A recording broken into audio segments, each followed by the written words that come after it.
జగన్ గారు ఉన్నప్పుడు ఇంటికి ఒకరికే అమ్మఒడి ఇచ్చేవాళ్ళం. ఇప్పుడు మేము ఎంతమంది ఉంటే అంతమందికి అమ్మకు వందనం కింద 15,000 అందజేస్తామని చెప్పి కూటమి ప్రభుత్వం హామీ ఇచ్చిందన్న. అమ్మకు వందనం కాదండి, అమ్మకు పంగనామం పెట్టారు. ఇచ్చే 15,000 కూడా ఇప్పుడు ఇవ్వట్లేదు కదండి. ఆల్రెడీ 3 నెలలు అయిపోతుంది దగ్గర. ఇంకా దానికి వేస్తాను, అది ఇస్తారో ఎవరో కూడా అనేది తెలియదు. సో చంద్రబాబు గారి పథకాలు అయితే చెప్తారు, అమలు చేసే విధంలో మాత్రం దాటివేస్తారు సార్. జగన్ గారు ఎంత కష్టకాలంలో సరే ఆయన చెప్పిన మాట ఇచ్చిన మాట తప్పకుండా ప్రతి నెల ఏదైనా క్యాలెండర్ ఓపెన్ చేసి ఆ క్యాలెండర్కి పథకం ఇస్తామంటే కంపల్సరీగా ఇచ్చేవాళ్ళు సార్. అంటే గతంలో జగన్మోహన్ రెడ్డి గారు 151 సీట్లు అధిక మెజారిటీతో గెలిచారు. ఈసారి 11 సీట్లకే పరిమితం అవడానికి కారణం ఏంటంటారు? ప్రజల వ్యతిరేకత, లేదా చంద్రబాబు నాయుడు గారు ఎక్కువ పథకాలు ఇచ్చారన్నా, లేకపోతే ఒకటి చంద్రబాబు గారు చెప్పిన పథకాలు ఎక్కువ చెప్పారు, సో ప్రజలు అది నమ్మారు. ప్లస్ కానీ 164 సీట్లు అనేది అది జగన్ గారు అన్నట్టు ఏదో జరిగింది సంథింగ్, లేదా 11 సీట్లు అనేది ఇంపాసిబుల్ సార్. ఎందుకంటే 2 చోట్ల డిపాజిట్ కోల్పోయిన పవన్ కళ్యాణ్ గారు 23 చోట్ల గెలిచారంటే అది నమ్మశక్యం కాని విషయం. సో తెలుగుదేశం కూడా అంత భారీ మెజార్టీలు గెలవడం అనేది చాలా ఇది. ఓడిపోవచ్చు జగన్ గారు, తప్పులేదు. బట్ ఇంత ఇదే అనేసరికి ఏదో సంథింగ్ రాంగ్ జరిగింది.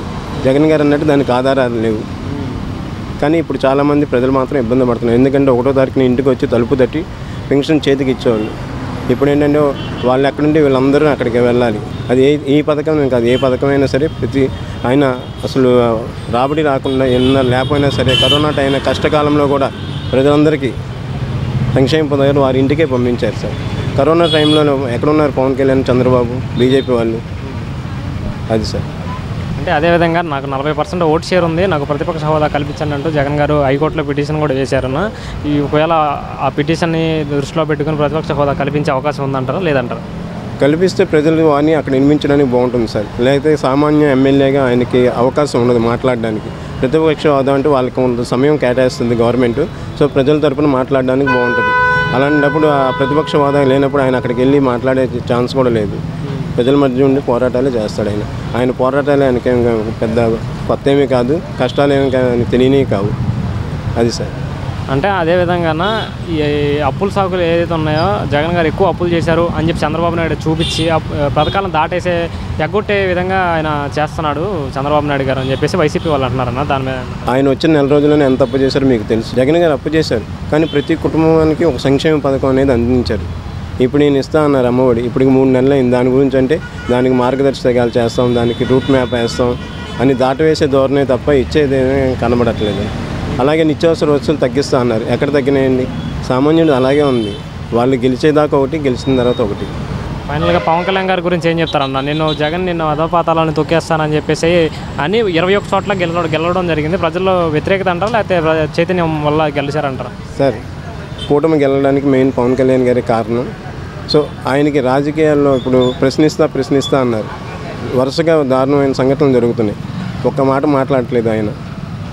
మొన్న ఈ మధ్యన 1 మంత్ అయింది, ఓ పాప కనిపోయి 15 రోజులు అయింది. ఇప్పటికీ కనీసం ఆ కుటుంబాన్ని పరామర్శించే ఇది కూడా లేకపోతుంది. అదే అప్పుడు ఎలాగ ఉన్నారో ఇప్పుడు కూడా అలాగ ఉంటే ఫ్యూచర్లో ఆయనకు బాగుంటుందండి. ప్రశ్నిస్తాను ఆయన ఇప్పుడు సైలెంట్గా అయిపోయాడు. ఏ సంక్షేమ పథకాలు రావట్లేదు, ప్రశ్నించవచ్చు కదా. మామూలు కార్యకర్తల మీద దాడులు జరుగుతున్నాయి, ప్రశ్నించవచ్చు కదా.